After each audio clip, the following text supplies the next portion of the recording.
আসসালামু আলাইকুম ওয়া রাহমাতুল্লাহি ওয়া বারাকাতুহু। আপনারা সবাই কেমন আছেন? নাহমাদুহু ওয়া নুসাল্লি আলা রাসূলিহিল কারীম।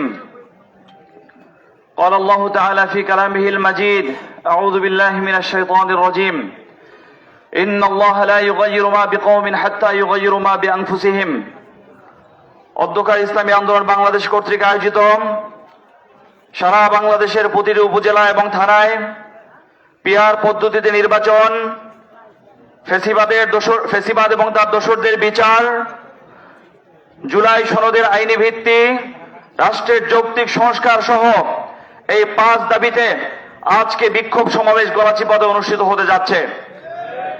উপস্থিত রয়েছেন ইসলামী আন্দোলন বাংলাদেশের সংগ্রামী সভাপতি জনাব হযরত মাওলানা আবু বকর সিদ্দিক সাহেব, আমাদের জেলা নেতৃবৃন্দ সহ আমার চর অঞ্চল থেকে এবং প্রতিটি ইউনিয়ন থেকে আগত আমার যোদ্ধা বন্ধুগণ, যারা এদেশে ইসলাম কায়েম করতে চান, শান্তি, সাম্য এবং মানবিক মর্যাদা কায়েম করতে চান। সংগ্রামী উপস্থিতি, আজকে আমরা যেই দাবিতে এই সমাবেশ করছি এবং মিছিল করছি, সেই দাবি বাংলাদেশের এই পরিবর্তিত অবস্থায় অত্যন্ত যৌক্তিক এবং চমৎকার দাবি। ঠিক কিনা বন্ধুগণ?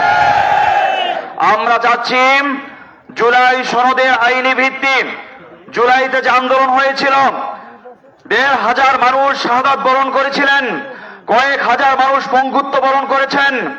এর মধ্য দিয়ে একটি জেগে বসা ফ্যাসিবাদী শক্তিকে বাংলাদেশ থেকে মানুষ বিদায় করেছিল। ঠিক কিনা? যারা বিদায় করেছিল তারা ছিল জুলাই আগস্টের যোদ্ধা। এই যোদ্ধাদেরকে যদি রাষ্ট্রীয়ভাবে স্বীকৃতি না দেওয়া হয়, পরবর্তীতে কোন সরকার আসার পরে তারা যদি এই জুলাই যুদ্ধের সঙ্গে একমত না হয়, তখন তারা চাইলে এই জুলাই যোদ্ধাদেরকে জঙ্গিবাদ এবং রাজাকার বলে মন্তব্য করতে পারে। ঠিক কিনা বন্ধুগণ?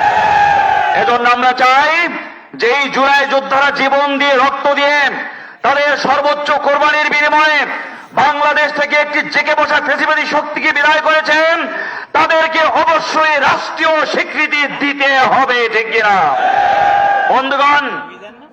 আমরা বলেছি পিআর পদ্ধতিতে নির্বাচন। পিআর পদ্ধতি কি আমাদের নেতৃবৃন্দ আলোচনা করেছেন।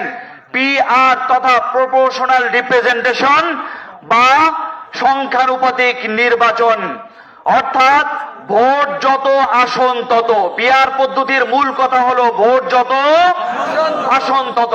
সারা বাংলাদেশে একটি দল তার প্রতীকে 300 আসনে যত ভোট পাবে, সেই ভোটের হার বিবেচনা করে 300 আসন তাদের মধ্যে সমানভাবে বন্টন করা হবে। ঠিক কিনা? এই পদ্ধতি কি কোনো কঠিন পদ্ধতি? এটা কোনো অযৌক্তিক পদ্ধতি? বিশ্বের 170টা গণতান্ত্রিক রাষ্ট্রের মধ্যে 130টা রাষ্ট্রে আংশিকভাবে পিআর পদ্ধতি বর্তমানে চলছে এবং 91টা রাষ্ট্রে পূর্ণ পিআর পদ্ধতি চলমান আছে। সুতরাং বাংলাদেশেও আমরা এই 55 বছর পর্যন্ত এফপিটিপি পদ্ধতি তথা আমাদের যে গতানুগতিক পদ্ধতিতে ভোট চলছে, এর মাধ্যমে আমরা দেখেছি বারবার স্বৈরাচার এবং ফ্যাসিবাদের জন্ম হয়েছে। এই পদ্ধতিতে আমরা আর ভোট করতে চাই না। আমাদের আমির বলেছেন, পিআর পদ্ধতিতে ভোট হলে মানুষের ক্ষমতার ভারসাম্য নিশ্চিত হবে। প্রত্যেকটা ছোট বড় দল সংসদে তাদের অংশগ্রহণ নিশ্চিত করতে পারবে এবং এর মাধ্যমে রাস্তায় জ্বালাও পোড়াও আন্দোলন, বিক্ষোভ, হরতাল কমে যাবে। ঠিক কিনা? এবং এর মাধ্যমে চাঁদাবাজি কমবে, দলীয় মনোনয়ন বাণিজ্য কমবে এবং এর মাধ্যমে প্রতিটি মানুষের ভোটের মূল্যায়ন হবে। ঠিক কিনা বন্ধুগণ? আপনি ধরে নেন নতুন একটা দল বাংলাদেশে 300 আসনে তাদের প্রার্থী দেওয়ার সক্ষমতা নাই, তারা ধরেন 10টা আসনে প্রার্থী দিয়েছে, কিন্তু তাদের প্রত্যেক আসনে 1টা 2টা 5টা 10টা ভোট আছে, থাকতে পারে কিনা? এখন যদি প্রার্থী না দেওয়ার কারণে এই লোকগুলি ভোট তার প্রতীকে না দিতে পারে, ভোটগুলি পচে গেল কি গেল না? কিন্তু আমরা যদি 300 আসনে সেই ছোট দলটারও প্রতীক পৌঁছে দেই, তার মাধ্যমে কি হবে? এই প্রতীকে ভোট পড়ার কারণে 300 আসনের সব ভোট মিলে ছোট্ট দলটাও দেখা যেতে পারে একটা আসন পেয়ে যেতে পারে। ঠিক কিনা? আমাদের কোনো লস আছে? আমাদের কোনো ক্ষতি আছে? বরং ছোট বড় দল সবাই মিলে যদি সংসদে আমাদের মেধাগুলিকে কার্যকর করা যায়, এর মাধ্যমে বাংলাদেশের টেকসই উন্নয়ন নিশ্চিত হবে।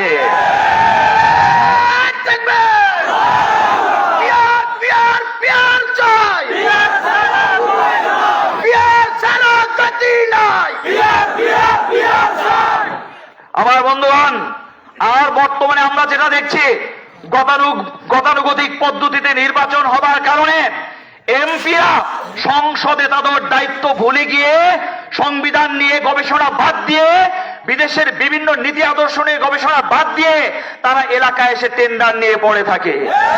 এলাকায় একটা টিউবওয়েল দিতেও তাদের হস্তক্ষেপ থাকে, ঠিক কিনা? একটা প্রাইমারি শিক্ষক থেকে দফতরে নিয়োগ করতেও তাদের হস্তক্ষেপ থাকে, ঠিক কিনা?